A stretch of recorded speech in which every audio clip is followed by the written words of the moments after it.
श्री कृष्णा श्री कृष्णा श्री कृष्णा श्री कृष्णा। गुरुर्ब्रह्मा गुरुर्विष्णु गुरुर्देवो महेश्वरः गुरु साक्षात् परं ब्रह्म तस्मै श्री गुरवे नमः। तस्मै श्री गुरवे नमः। Life is a time pass is the first mantra that we chant. Hindi में इस मंत्र का अर्थ क्या है? देखो, जो काम टाइम पास करने के लिए किया जाता है उसकी विशेषता हमको स्पष्ट होनी चाहिए। जैसे हम छोटे बच्चों के साथ खेलते हैं तो हम उस खेल के एक खिलाड़ी है और छोटे बच्चे भी खिलाड़ी है। और दोनों में फर्क क्या है? छोटे बच्चे जो है वो इस खेल में जीतना और हारना इसको सत्य मानते हैं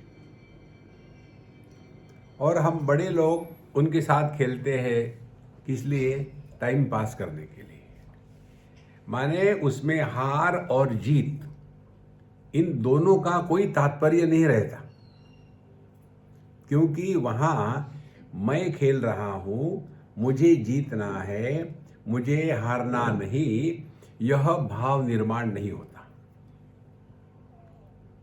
इसी प्रकार से ध्यान के अभ्यास में मैं ध्यान कर रहा हूं, मेरा ध्यान लगना चाहिए, मेरा मन इधर उधर भटकना नहीं चाहिए। ये जब तक के दिमाग में बना रहेगा तब तक के आप ध्यान नहीं, ध्यान के कार्टून बन गए हो। कारण क्या है? दूसरा महामंत्र, ना कुछ पाना ना कुछ खोना। क्या पाना है?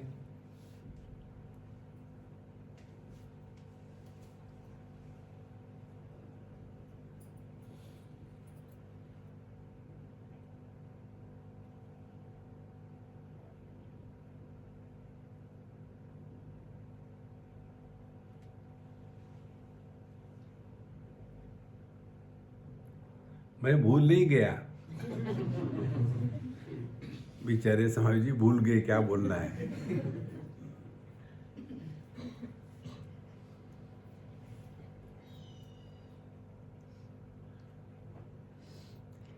और इसके लिए जैसे हम बच्चों से खेलते हैं खेल उसी प्रकार से हमको मेडिटेशन खेलना है। लेकिन किस लिए खेलना है? टाइम पास करने के लिए।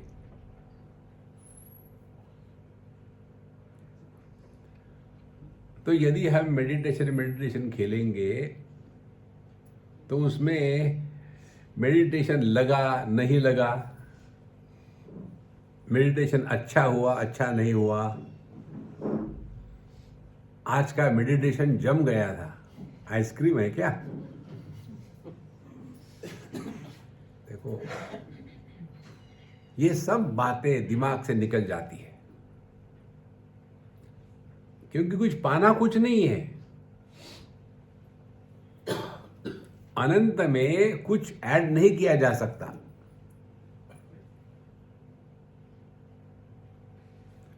और इसीलिए इस अनंत के तरफ हमारा ध्यान होना चाहिए। ध्यान करना नहीं, ध्यान होना चाहिए। तो हमारे जीवन में अनंत क्या है, उसके पहले ये जानने की शांत क्या है, परिच्छिन्न क्या है। तो जगत जो है हमने कल देखा था, जगत है नाम रूपात्मक जगत। अपने ज्ञान से या तो नाम को हटा दो या रूप को हटा दो, क्योंकि दोनों भी परिच्छिन्न है। नाम भी परिच्छिन्न है, रूप भी परिच्छिन्न है। तो फिर क्या करें? अब ये नाम का जो मूल है उसको पकड़ने का प्रयत्न करें। नाम का माने शब्द का दो मूल है। एक तो उसको हम श्रवण करते हैं, सुनते हैं, और दूसरा शब्द का निर्माण करते हैं। तो शब्द का निर्माण करना माने अपने आप से बोलना।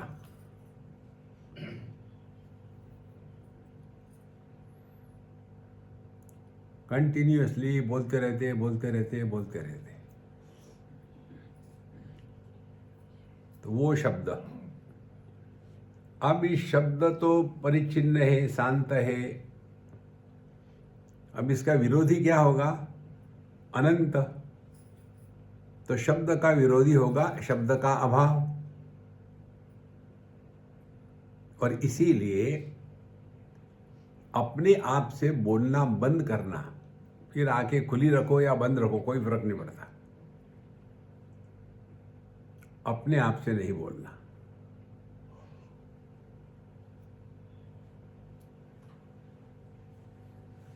एक तो बात ये हो गई। दूसरी बात, शब्द का हम श्रवण भी करते हैं, सुनते भी है। तो शब्द के अभाव का श्रवण कैसा करें? तो शब्द के अभाव का श्रवण का तात्पर्य, किसी भी शब्द को लेकर के हम कोई रिएक्शन ना करें। कोई भी शब्द हो,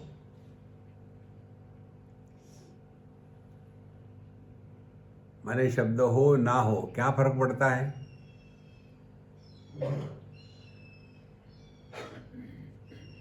ये दो बातों का हम दिन भर अभ्यास करें।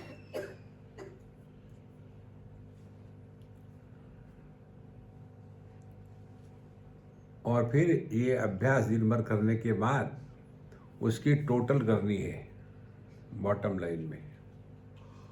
वो है ध्यान का अभ्यास। हमने पूरा दिन कैसा जिया,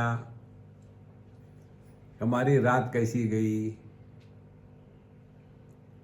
उस पर अवलंबित होता है हमारे ध्यान की क्वालिटी।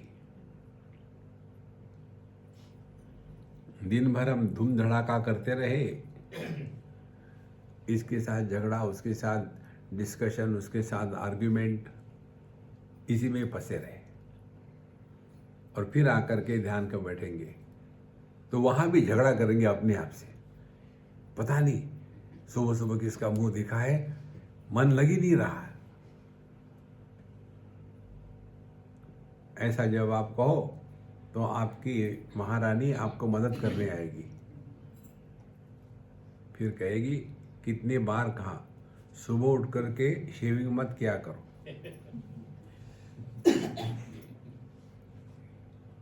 किसका मुंह देखा? इसके कारण मन में विक्षेप है। Relax relax. कुछ पाना नहीं है, ना कुछ देखना है, ना कुछ सुनना है।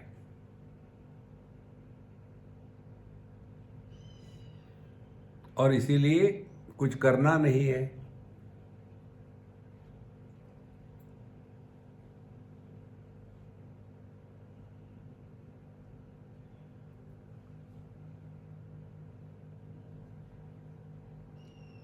तो हम जहाँ है, जब है, जो है, 100% है। उसमें देश, काल और व्यक्ति, ये तीनों एक हो जाते हैं। जहाँ है, जब है, देश काल, जो है, व्यक्ति है,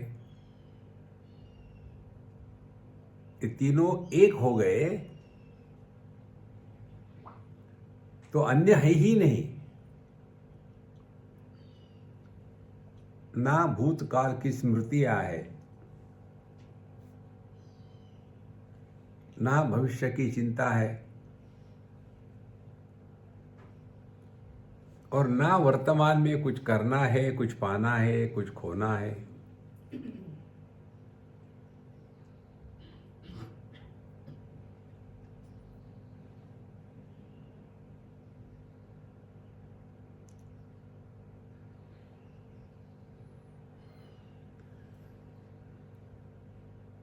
इस अनुभव को समझने के लिए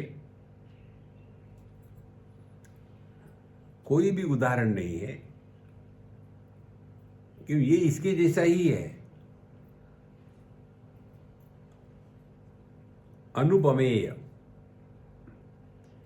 इसके जैसा है ऐसा कुछ नहीं। इसके जैसा होने के लिए कोई अन्य भी चाहिए ना।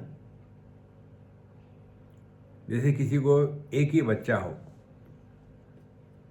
उसका इंट्रोडक्शन ये करा देते क्या, ये मेरा बड़ा लड़का है, एकमेवा द्वितीय। फिर भी आधार के लिए प्रारंभिक अवस्था में साधकों को बताया जाता है कि ये धारणा करे, ये भावना करे।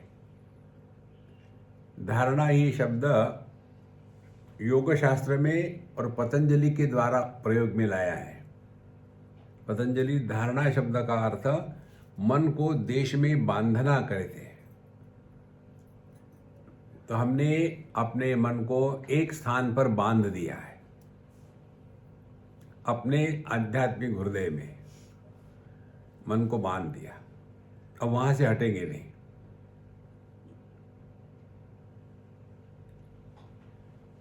तो धीरे धीरे मन का यहाँ जाओ वहाँ जाओ ये सब शांत हो गया। और योग शास्त्र में धारणा शब्द का अर्थ है भावना। ऐसी धारणा करे, ऐसी भावना करे कि आकाश का अनुभव कैसा होगा, गगनोपमोहम, आकाश का अनुभव कैसा होगा।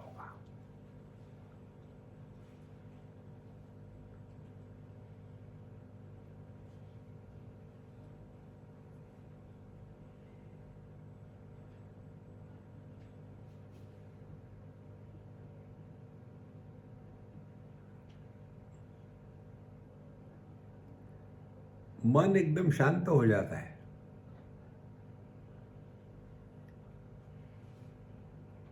और हमने अपने आप को, मन को ऐसा ट्रेनिंग दिया है कि जहाँ मन शांत हो गया सो जाओ। इसीलिए अनेक साधकों को ध्यान में बैठने से बढ़िया नींद आ जाती है।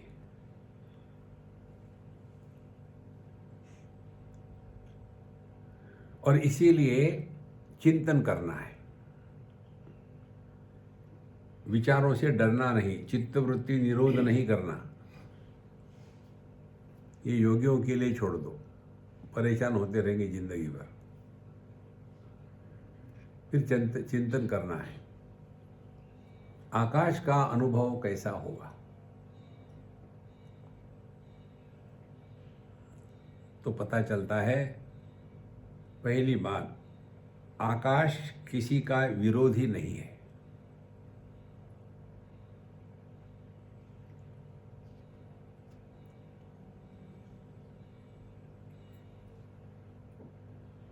फिर कहीं शांति हो या शब्द हो,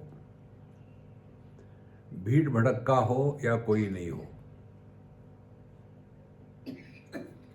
गर्म हो या ठंडा हो, आकाश किसी का विरोधी नहीं है। नैनम छिन्दन्ति शस्त्राणि नैनम दहति पावकः न चैनम क्लेदयन्त्यापः न शोषयति मारुतः। ये सब का आधार है, किसी का विरोधी नहीं। अब ये सिद्धांत हमने ग्रहण कर लिया। अब इस सिद्धांत को अपने पर लगाओ। क्या ये केवल कल्पना है कि वास्तविकता है? तो उदाहरण के लिए हमारी दृष्टि किसी भी रूप रंग का विरोधी नहीं है। कोई भी रूप रंग आ जाए, किसी का विरोधी नहीं। तो ये जो निर्विरोध सत्ता है, यह जो निर्विरोध ज्ञान है, ये अपना स्वरूप है।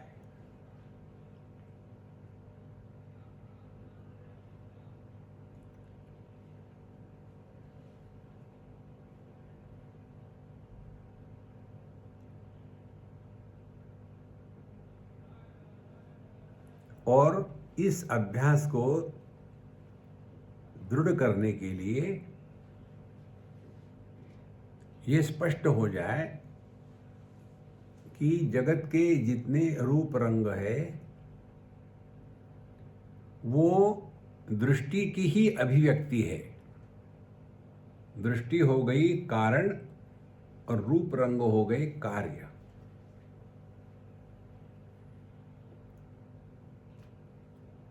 तो कारण पर कार्य का प्रभाव नहीं पड़ता।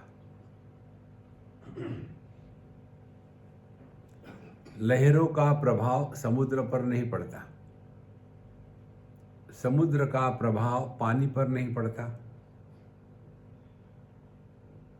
देखो,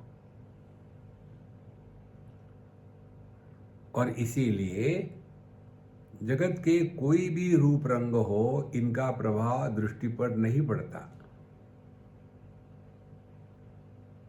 और यदि ये हमने अपने जीवन में समझदारी से स्वीकार किया तो उसका प्रभाव क्या होगा?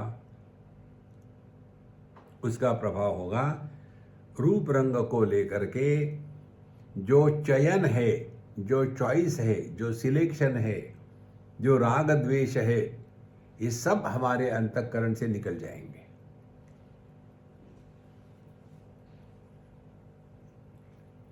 अब ये एक उदाहरण हो गया एक इंद्रिय का। इस सभी इंद्रियों के लिए वही कहानी है। तो फिर ध्यान के अभ्यास में क्या हो गया? जगत के जितने विषय हैं, इन विषयों को लेकर के जो हम राग द्वेष का समर्थन करते हैं, उससे हमको मुक्त हो जाना है। जो थारी राय सो मारी राय। आप ध्यान में हो।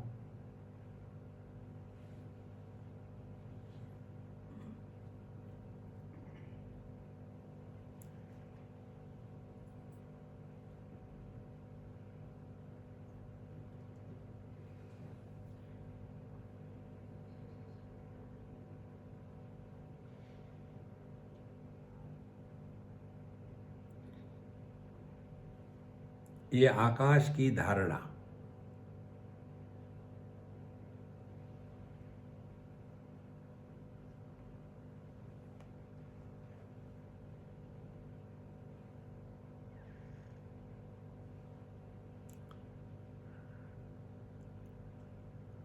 आकाश किसी को भी पकड़ के नहीं रखता। आधार सबको देता है, लेकिन पकड़ के किसी को नहीं रखता।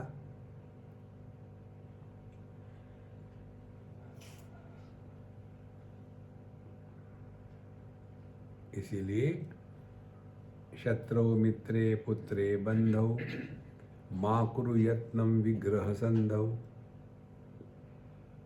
दुनिया में ऐसे रहो, दोस्त दुश्मनों का निर्माण न करें। ना कहूं से दोस्ती, ना कहूं से बैर। सबके साथ प्रेम से रहो।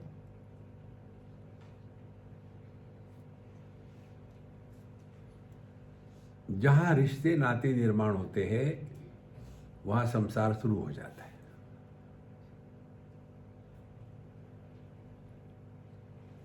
हम सभी अपने रिश्तेदारों से जितने परेशान हैं उतने किसी अनजान व्यक्ति से परेशान नहीं है।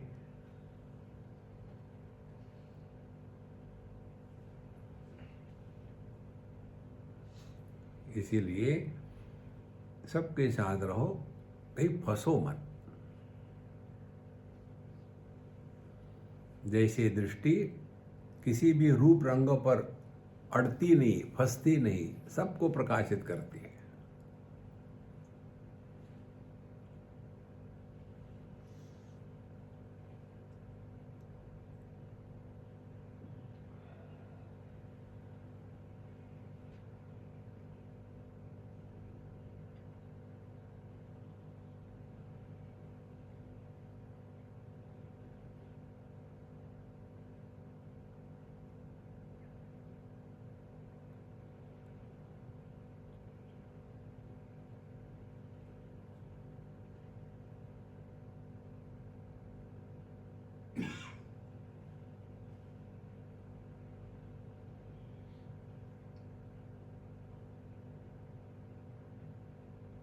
ना तो मन के साथ हमको युद्ध करना है, झगड़ा करना है,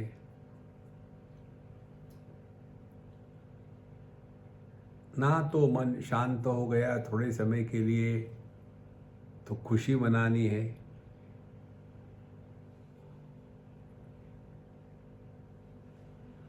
अनेक स्थानों पर शांति को बहुत ही ज़्यादा महत्व दिया जाता है।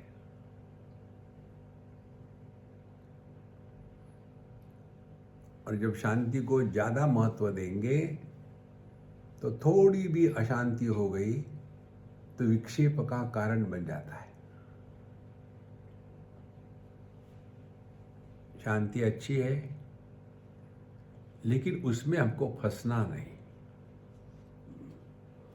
तो फिर शांति और अशांति इन दोनों का समर्थन करने वाला इन दोनों के परे है। वो अपना स्वरूप है।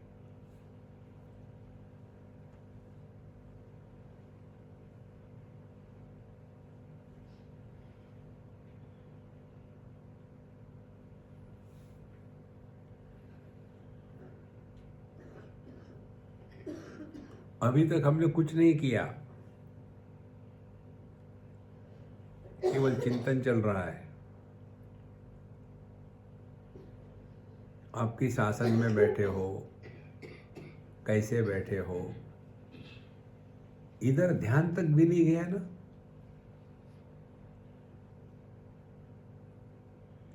जितना हम सूक्ष्मता में प्रवेश करते हैं उतनी स्थूल बातें अपने आप गल जाती है।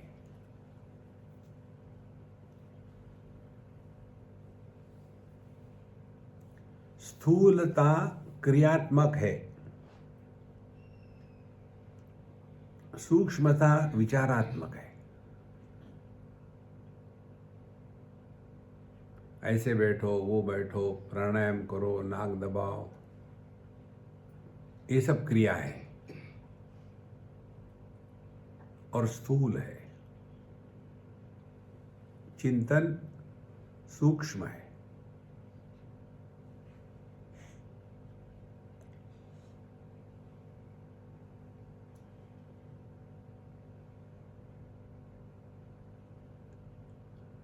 कर्म से, क्रिया से हम अपने से दूर भागते हैं।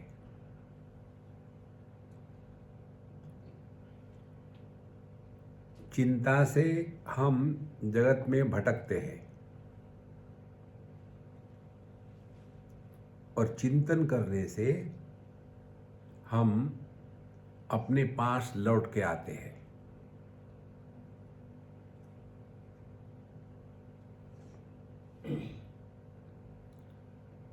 चिंतन के अभाव से हम सो जाते हैं।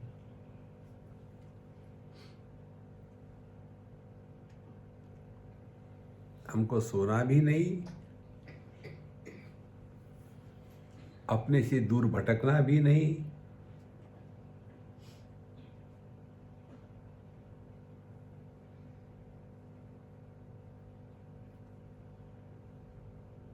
अपने आप में रहना, उसमें ना कुछ पाना है ना कुछ खोना है।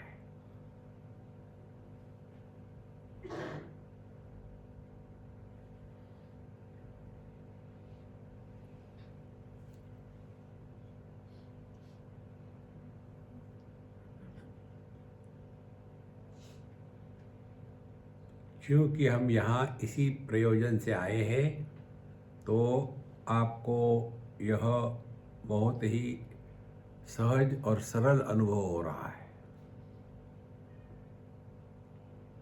लेकिन जब हम अपने आप में होते हैं, अपने घरों में, अपने कमरे में, तो ये स्थिति नहीं आती।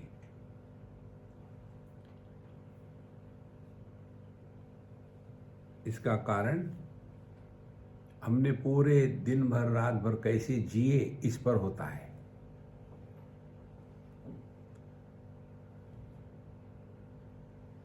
कोई कहे कि मुझे वजन कम करना है, इसीलिए मैं केवल घास सब्जी खाऊंगा और बाद में 1 किलो आइसक्रीम खाऊंगा, तो जैसे यह योग्य नहीं है, इसी प्रकार से पूरा हमारा दिन धूम धड़ा कैसे गया और फिर मेडिटेशन के लिए बैठेंगे तो कुछ नहीं होगा। हमको ये अभ्यास करना है कि हम रिएक्शन ना करें।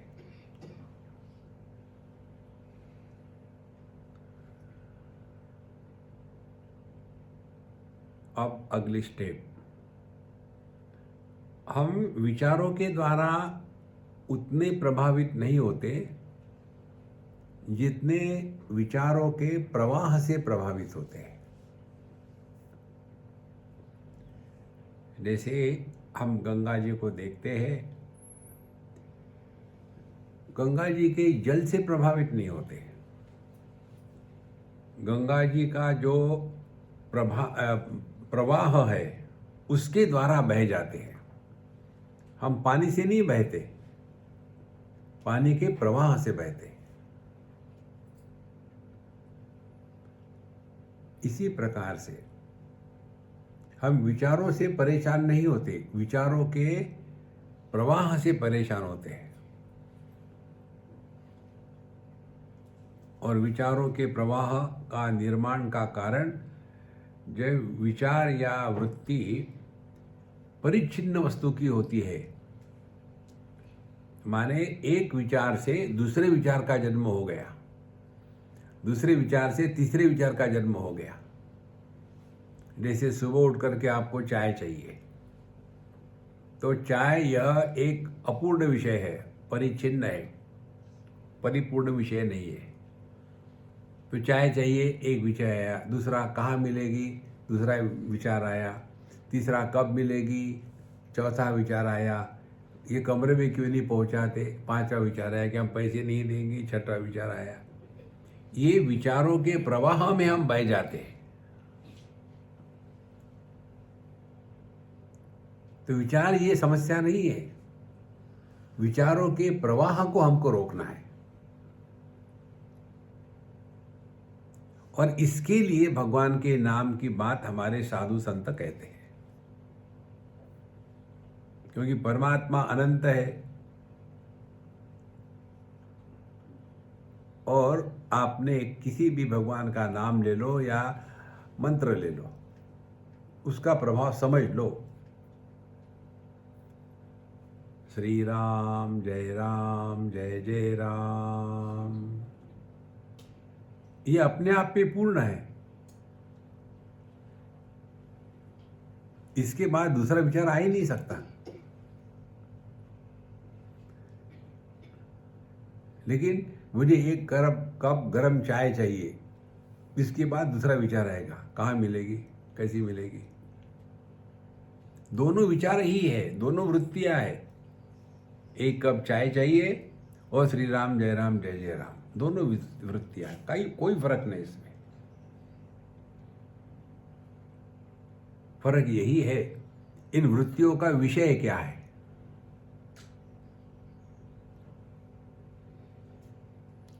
जब विषय अपूर्ण होता है तब एक वृत्ति से दूसरे वृत्ति का जन्म होता है। जब विषय पूर्ण है तो एक वृत्ति से दूसरे वृत्ति का जन्म नहीं होता। तो एक वृत्ति से दूसरे वृत्ति का जन्म होना, इसी को कहते हैं विचारों का प्रवाह।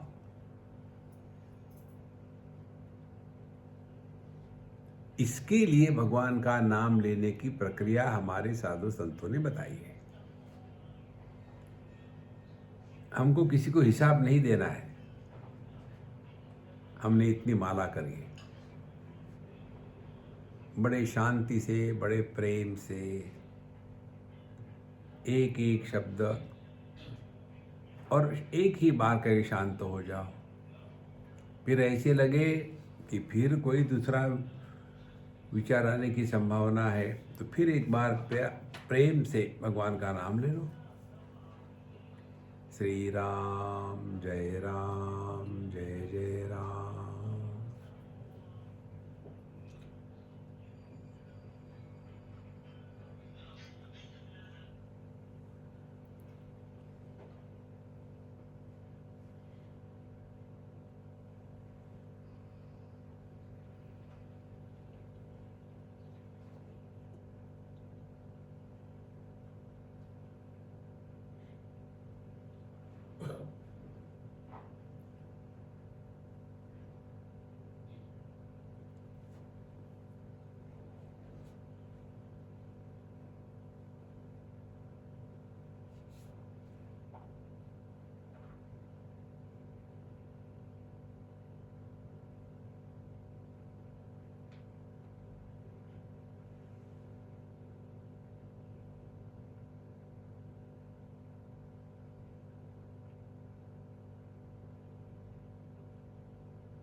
अपने आप से नहीं बोलना।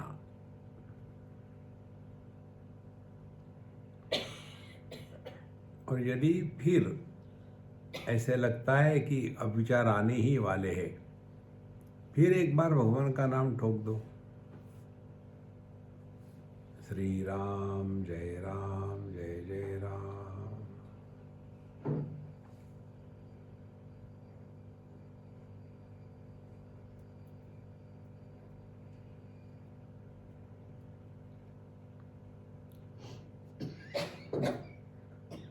यह अभ्यास करने से हमारे विचारों की गति, स्पीड, प्रवाह धीरे धीरे शांत हो जाता है।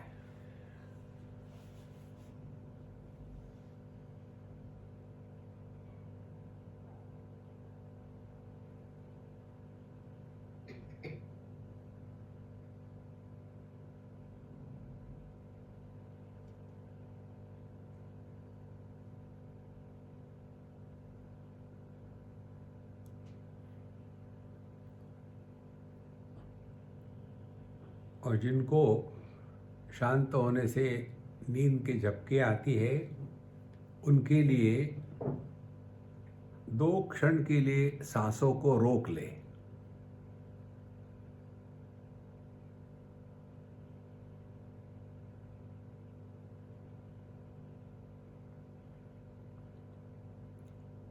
सांसों को रोकने से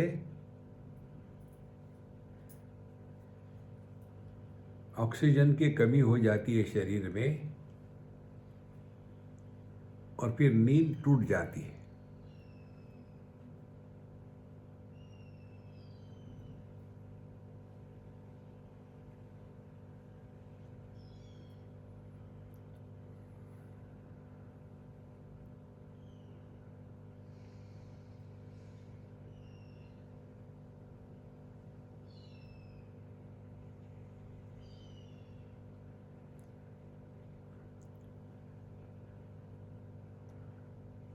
और ये अभ्यास यदि हम नहीं कर पाते जिस भी कारण से हो, तो फिर उनको साधु संत बताते हैं कि भगवान के नाम की माला करो।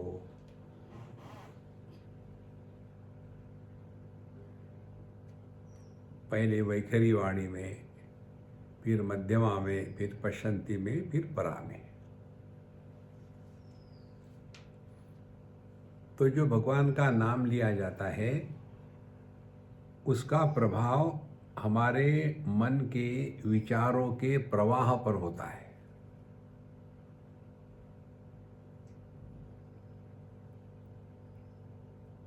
तो आपका कोई नियम होगा, इतनी माला करनी है तो कर डालो, झंझट खत्म। उसके बाद ध्यान के लिए, नहीं तो वो विक्षेप करेंगे। बहुत धीरे से, कोई जल्दी नहीं। श्री राम जय जय राम, श्री राम जय जय राम, श्री राम जय राम। यहाँ एक और सूक्ष्मता की बात ध्यान रखनी है। हम ही चैंट कर रहे हैं और हम ही सुन रहे हैं। इसीलिए वैखरी वाणी से करना है। जब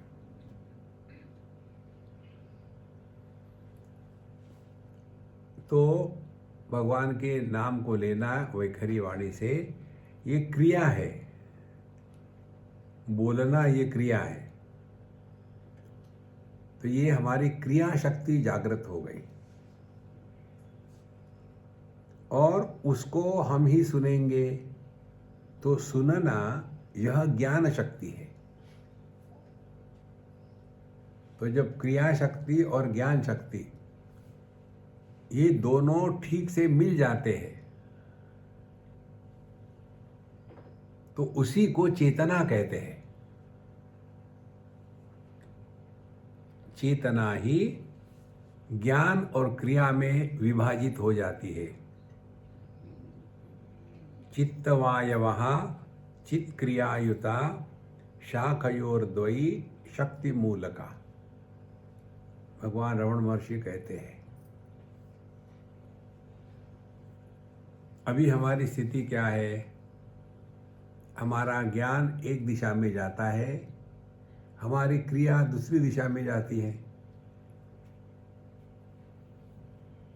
तो ये जो ज्ञान और क्रिया है ये एक दूसरे का समर्थन नहीं करते, एक दूसरे का विरोध करते हैं।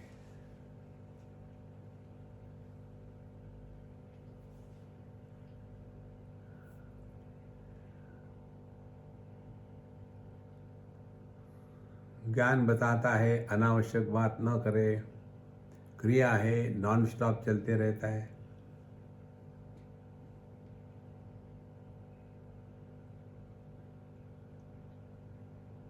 ज्ञान बताता है early to bed and early to rise, क्रिया एकदम उसकी विरोधी है।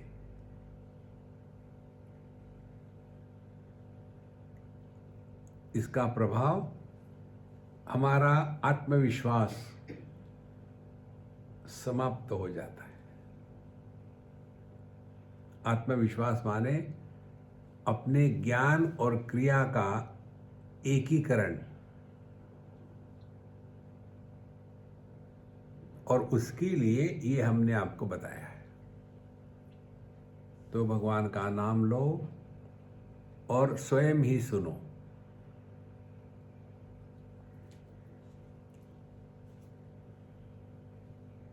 अभी यहां अपने मन में ही लो। जो भी आपका मंत्र है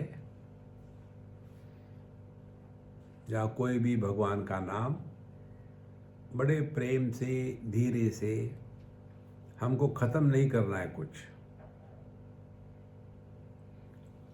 लो और स्वयं ही सुनो।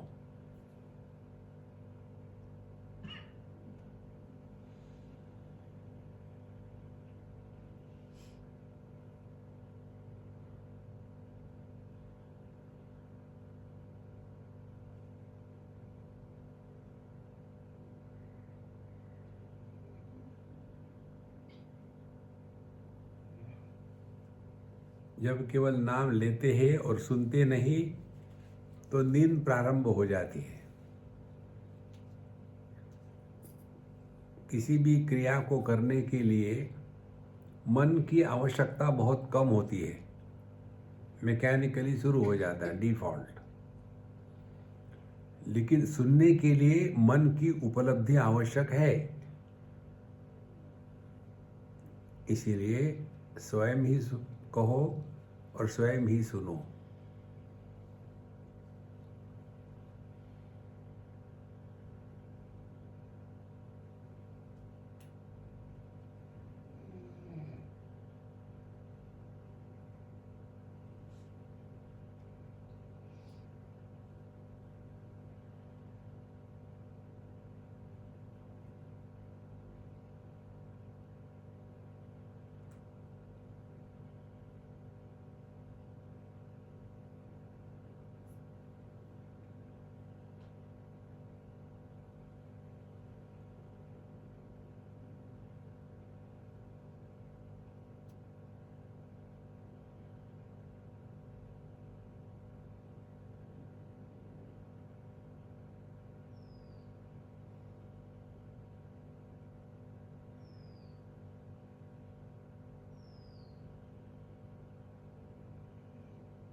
यदि नींद की झपकी आ रही है तो आप सुन नहीं रहे हो।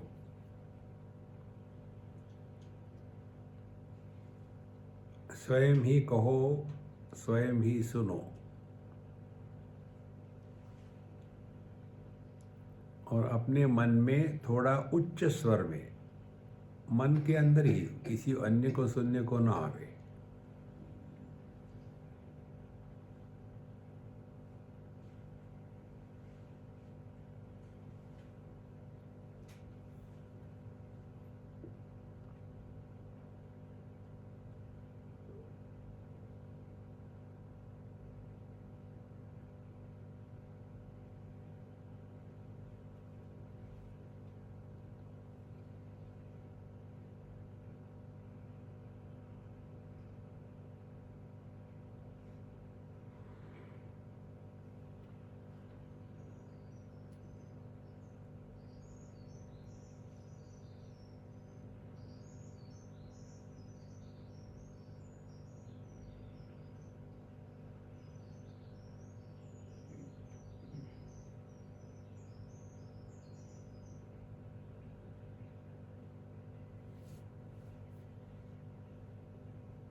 मन में विचार आए जाए, हम पर उसका कोई प्रभाव नहीं। मन के साथ झगड़ा नहीं करना।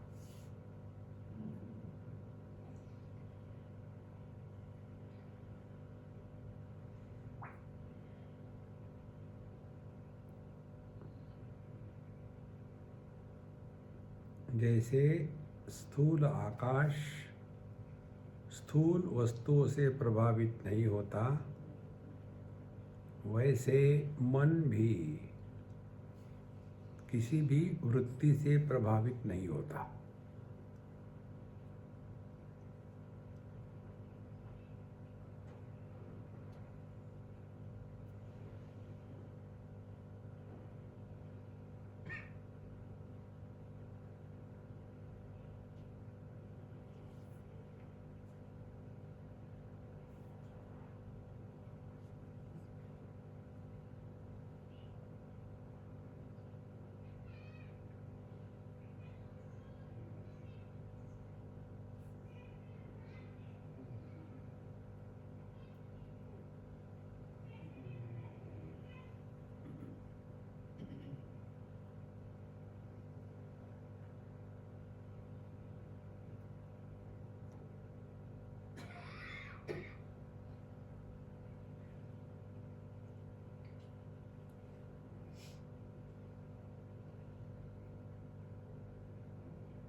मन में विचार आएंगे ही,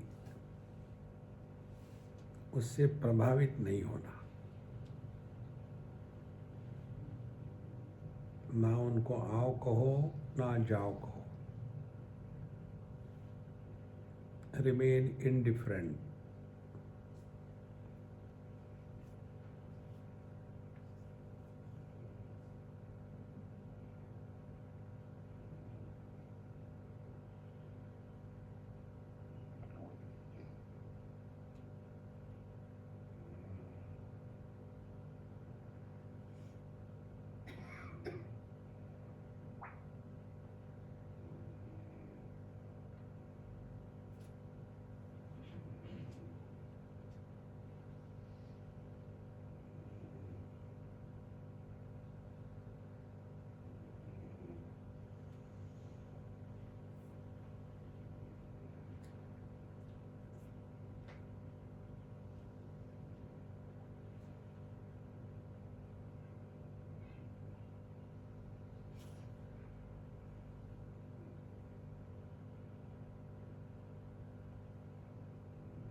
इस अनुभूति की जब हम स्मृति निर्माण करते हैं तो उसके द्वारा प्रभावित होकर के फिर हम उसी को रिपीट करना चाहते हैं। ध्यान में हम मन के परे जाते हैं और मन के परे जाने के कारण स्मृतियों का निर्माण नहीं हो सकता। स्मृति केवल मन में ही हो सकती है। हम है, यह अनुभूति है, यह स्मृति नहीं है।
शब्द के भाव अभाव,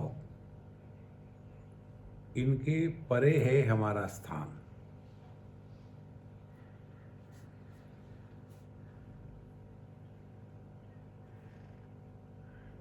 शब्द हो या शांति हो,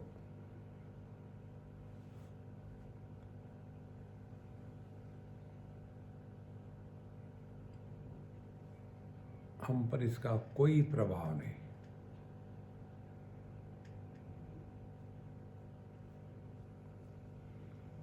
जैसे आकाश पर गर्मी हो या ठंडक हो,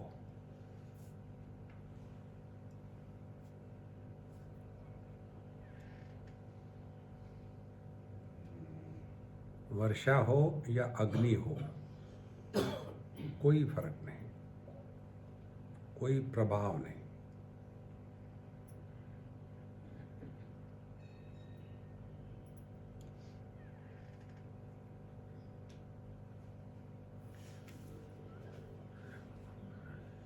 इस सत्र में आपको कुछ भी नहीं मिला। कुछ मिला होगा तो वो खो देंगे आप।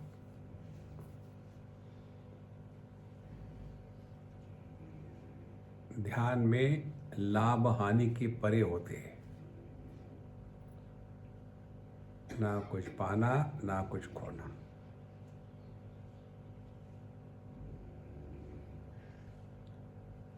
गहरी सांस ले लो 2-4 बार। अपने हाथ पैरों की उंगलियों को जरा मोड़ लो, सीधा कर लो। फिर देहात्म भाव जागृत हो जाता है।